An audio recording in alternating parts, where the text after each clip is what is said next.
Aston Villa linked to Bilal El Khanouss.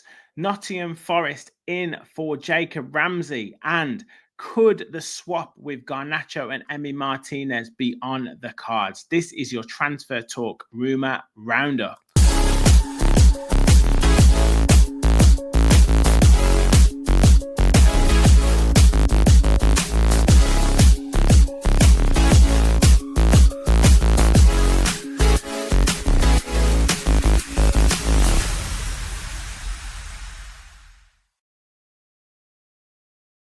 Hello and welcome to the Villa Park podcast. It's me, Rich, and I'm back with another Transfer Talk Rumour Roundup. Not too much has been around for Aston Villa of late. There has been a few incomings of younger players.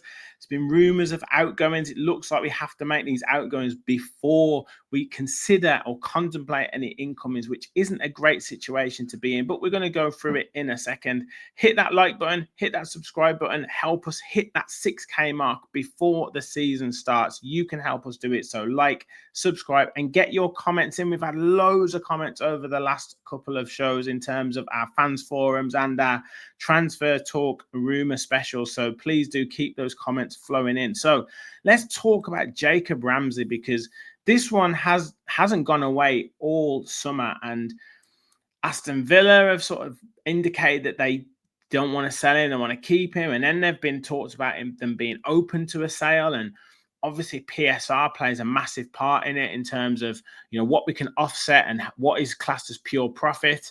And what kind of bid might come in for him is not massive in terms of the squad cost ruling, in terms of the wages ratio, but in terms of, I guess, being able to, like I say, offset the cost in terms of potentially utilising those funds to bring other players in, it could be significant. And also the fact that he probably hasn't kicked on as much as we would have wanted to because of injuries and niggly injuries, and also maybe not quite hitting the levels that we expected of Jacob Ramsey in the past. So Nottingham Forest are the latest club to have been linked to him. We've had Tottenham in the past, we've had Liverpool in the past, I think we've had Everton talked about, but Nottingham Forest seem to be a real concrete interest in him. Now, I guess they would have to make some movements out of the club. Morgan Gibbs-White obviously linked to a move away from the club. I think Tottenham were massively in for him, and they apparently hit the release clause for him.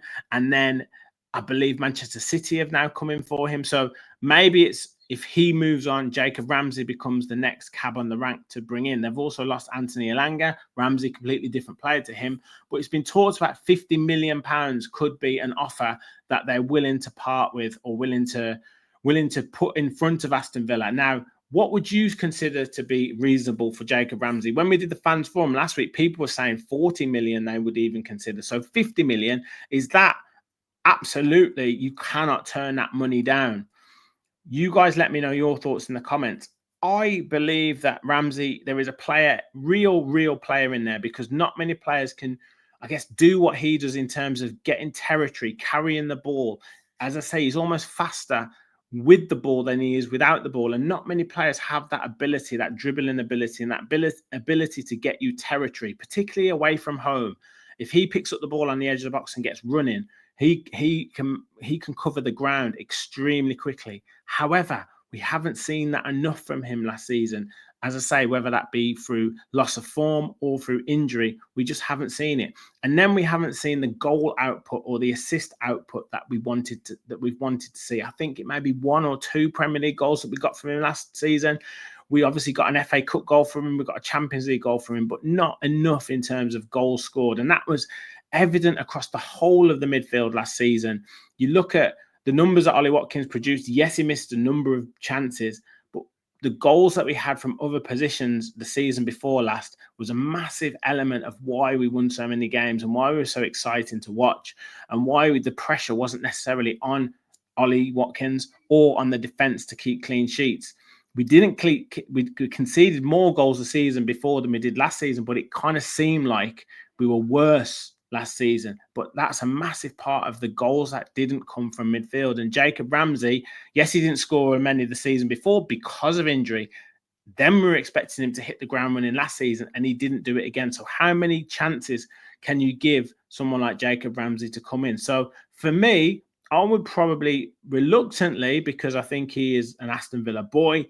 He's obviously got that sentimental value with the club, but £50 million for me, I would be taking that money and I'll be looking to reinvest elsewhere. That's just my opinion. But you guys, let me know your thoughts in the comments.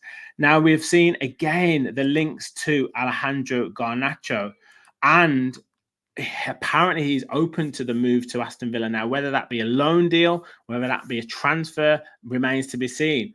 If we could get the 50 million from Jacob Ramsey, I'm sure a significant amount of that could be put onto Garnacho's wages and transfer fee. So that could be why they're looking to do it. But I think a loan is probably more likely.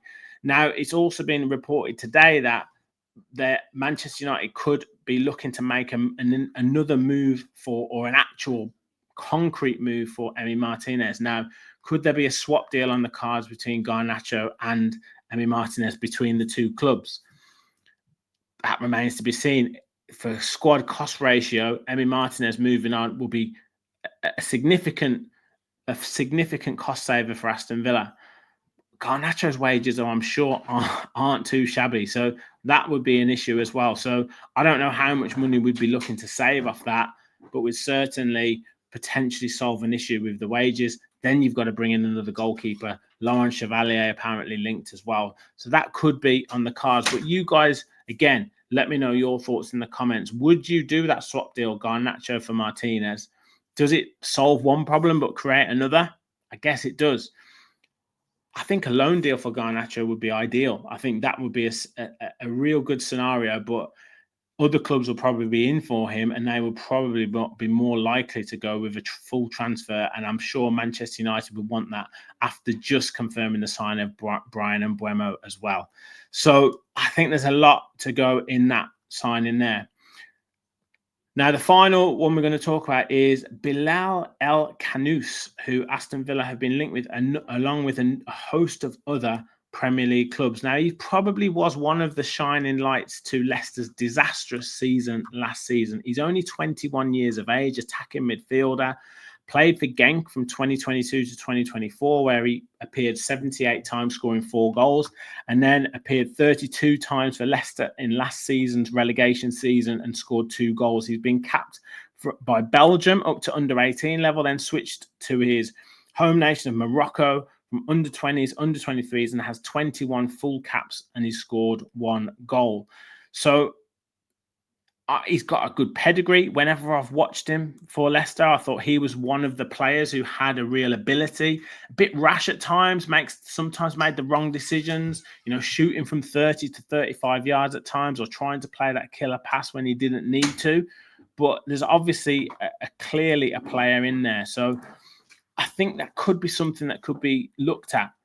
But is that the level of signing that we are shopping with now? That's the question to ask yourself. Would he be now the main player in our midfield? I'm not casting any aspersions. We've said this about Morgan Rogers, and look how he's turned out. So we know that we can turn talent around. 6.91 rating on SofaScore in a struggling side. Operates down that left-hand side.